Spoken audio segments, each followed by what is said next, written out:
Onam Sathya meals சாப்பிடுறதுக்கு மட்டும் இல்ல, பார்க்கறதுக்கே விருந்தா இருக்கும். ஆனா பார்சல திறந்து அத சாப்பிடுறதுக்குள்ள ஓணமே முடிஞ்சிரும். Welcome to day 68. இன்னைக்கு ஓணம். இந்த ஓணம் ஃபெஸ்டிவல கன்னியாகுமரி டிஸ்ட்ரிக்ட் ஃபுல்லாவே செலிப்ரேட் பண்ணுவாங்க. ஏன்னா கன்னியாகுமரி டிஸ்ட்ரிக்ட்டும் திருவிதாங்கூர் சமஸ்தானத்துக்குள்ள தான் வரும். இங்க ஆரிய பவன்னு ஒரு ஃபேமஸ் ரெஸ்டாரண்ட் இருக்குது. அங்க இருந்து தான் இன்னைக்கு ஸ்பெஷல் சத்யா மீல்ஸ் ஆர்டர் பண்ணேன். பார்சல் ஒவ்வொன்னத்தையும் ஓப்பன் பண்றதுக்கே 1 மணி நேரம் ஆயிரும் போல இருக்குது. நான் ரேண்டமா உங்களுக்கு என்னெல்லாம் ஓப்பன் பண்ணேன்னு காமிக்கிறேன்.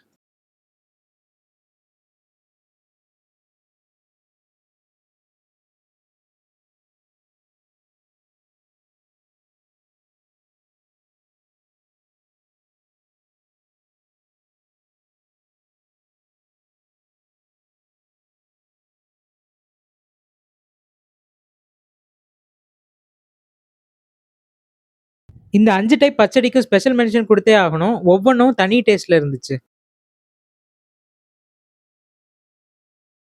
ரைஸ் கேரளா ஸ்டைல் சம்பா ரைஸ் குடுக்கல. நார்மல் ரைஸ் தான் குடுத்திருந்தாங்க. ஸ்பெஷல் மென்ஷன் இதுல ஒரு பைனாப்பிள் குழம்பு வச்சிருந்தாங்க. நான் இதுக்கு முன்னாடி அத சாப்பிட்டதே இல்ல. சாப்பிடுறதுக்கு ஸ்வீட்டா டிஃபரண்ட் டேஸ்ட்ல இருந்துச்சு. டெசர்ட்டுக்கு வந்துட்டோம். இது அடப்பிரதமன். நல்லா திக் கன்சிஸ்டன்சில இருந்துச்சு. கேரளா ஸ்டைல்ல இதுல பழத்த போட்டு வெரசி சாப்பிட போறேன்.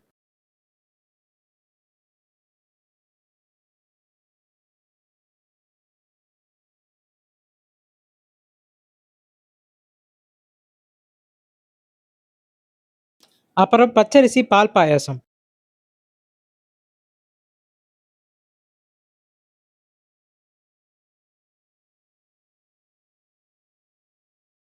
அத தள்ளி சுகர் ஐட்டம்ஸும் நெறையவே இருந்துச்சு.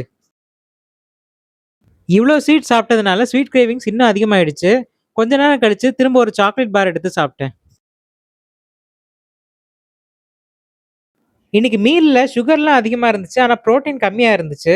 அதனால தான் ஆல்ரெடி அரைச்சு வச்சிருந்த சிக்கன் எடுத்து ஏர் ஃப்ரை பண்ணி சாப்பிட்டேன். ஈவினிங்கா ஒரு கப் காஃபி குடிச்சேன். அது கூட இந்த பாப்டு கார்ன் சிப்ஸ்ல கொஞ்சம் சாப்பிட்டேன். நைட்டு டின்னருக்கு சப்பாத்தியும் கொஞ்சம் சிக்கனும் எடுத்துக்கிட்டேன். இன்னைக்கு என்னால சாப்பாடோட கேலரிய கவுண்ட் பண்ண முடியல. ஆனா சாப்பாடு ரொம்ப திருப்தியா இருந்துச்சு. மீண்டும் சந்திப்போம்.